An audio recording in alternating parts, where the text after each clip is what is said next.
Greater Hyderabad municipal corporation లో వార్డుల పునర్విభజనపై GHMC council సమావేశం భగ్గుమంది. పార్టీలకు అతీతంగా నగర కార్పొరేటర్స్ తో పాటు ఎక్స్ అఫీషియో సభ్యులైన నగర ఎమ్మెల్యేలు, ఎమ్మెల్సీలు తీవ్ర అభ్యంతరం వ్యక్తం చేశారు. అశాస్త్రీయంగా జరుగుతున్న డివిజన్ల పునర్విభజన నగర ప్రజలకు శాపంగా మారబోతుందని వారు మండిపడ్డారు. వెంటనే ప్రభుత్వం పునరాలోచించి అన్ని అంశాలను పరిగణలోకి తీసుకున్నాకే తుది నోటిఫికేషన్ జారీ చేయాలని వారు డిమాండ్ చేశారు. డీలిమిటేషన్ గెజెట్ పేపర్స్ ను చింపేయడంతో సభలో గందరగోళం నెలకొంది. ఎంఐఎం, కాంగ్రెస్ కార్యాలయాల్లో వార్డుల విభజన చేపట్టాలని బీజేపీ కార్పొరేటర్లు ఆరోపించారు. దాంతో ఒక్కసారిగా సభలో గందరగోళం ఏర్పడింది. సభ కంట్రోల్ కాకపోవడంతో మేయర్ సభను వాయిదా వేశారు. దాంతో బీజేపీ కార్పొరేటర్లు జీహెచ్ఎంసీ ప్రధాన కార్యాలయం ముందు బైఠాయించారు. వార్డుల విభజనపై అభ్యంతరాల స్వీకరణపై ఈ నెల 17తో గడువు ముగిపోతుండటంతో స్పెషల్ మీటింగ్ ఏర్పాటు చేశారు. మేయర్ విజయలక్ష్మి వార్డుల పునర్విభజనపై అభ్యంతరాలు, సూచనల స్వీకరణే ఎజెండాగా ఈ సమావేశం ఏర్పాటు చేశారు. సభ ప్రారంభమైన అనంతరం వార్డుల పునర్విభజనపై జీహెచ్ఎంసీ కమిషనర్ ఆర్వీ కర్ణన్ వివరణ ఇచ్చారు. నగరంలో ప్రస్తుతం జనాభా 1,34,00,000 మంది ఉన్నారని, 2011 జనాభా లెక్కల ఆధారంగా భవిష్యత్తులో పెరిగే జనాభాను అంచనా దృష్ట్యా పునర్విభజన చేస్తున్నట్టు ఆర్వీ కర్ణన్ స్పష్టం చేశారు. ఇక వార్డుల పునర్విభజన రాజ్యాంగ స్ఫూర్తికి విరుద్ధంగా చేస్తున్నారని బీఆర్ఎస్ మండిపడుతోంది. వార్డుల డీలిమిటేషన్ ప్రక్రియపై అభ్యంతరం తెలిపిన బీఆర్ఎస్ ఎక్స్ అఫీషియో సభ్యులు తలసాని శ్రీనివాస్ యాదవ్ వార్డుల పునర్విభజన చిందరవందరగా ఉందన్నారు. మేడ్చల్ జిల్లాను మొత్తం పట్టణ ప్రాంతంగా ప్రకటించడం వల్ల తమ ప్రాంతానికి తీరని నష్టం జరుగుతుందని మాజీ మంత్రి మల్లారెడ్డి మండిపడ్డారు. మరోవైపు డీలిమిటేషన్ పై బీజేపీ కూడా ఫైర్ అయింది.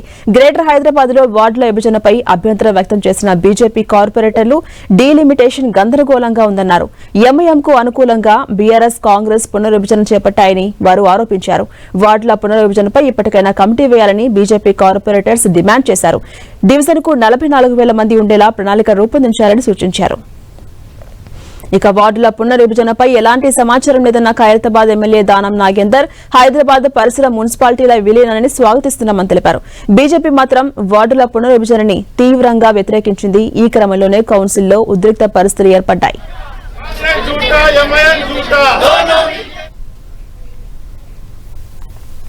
సెంటర్ ఫర్ గుడ్ గవర్నెన్స్ కు కాన్స్టిట్యూషనల్ శాంటిటీ లేదు.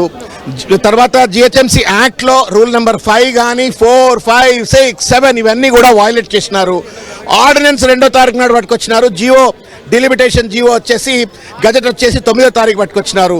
ఇంత పెద్ద 2,000 కిలోమీటర్ల వైశాల్యం కలిగినటువంటి ఒక కాన్స్టిట్యున్సీని 6 రోజులు 7 రోజుల్లో మొత్తం తతంగం పూర్తి చేసినాం అనేటువంటిది హ్యూమన్లీ ఇంపాసిబుల్. వాళ్ళు ముందే నిర్ణయించుకొని జీవోల తర్వాత పట్టుకొచ్చి ప్రజల మీద రుద్దేటువంటి ఒక దుర్మార్గమైన అనుమూల రాజ్యాంగ నియంత్రణతో పనిచేస్తా ఉంది తప్ప అంబేద్కర్ రాజ్యాంగం కాదు. మొత్తం హైదరాబాద్ సిటీని భౌగోళికంగా మార్చే కుట్ర చేస్తున్నారు. కేవలం మైనారిటీ సంతుష్టీకరణ విధానాల కోసం, వాళ్ళ ఓట్ల కోసం ఒక హైదరాబాద్ సిటీనే ఇస్లామిక్ సిటీగా మార్చే కుట్రనే ఈ యొక్క డీలిమిటేషన్ ప్రాసెస్ అని. ఎందుకంటే రేషనలైజేషన్ ఎక్కడ లేదు, ఏ ప్రాతిపదికన తీసుకున్నారో డివిజన్ అనేది చెప్పడం లేదు. ఈ రోజు ఈ మ్యాప్లు ఇచ్చేసి నంబర్లు పెట్టిరు. మేము దీన్ని ఎట్టి పరిస్థితుల్లో ఒప్పుకోవట్లేదు.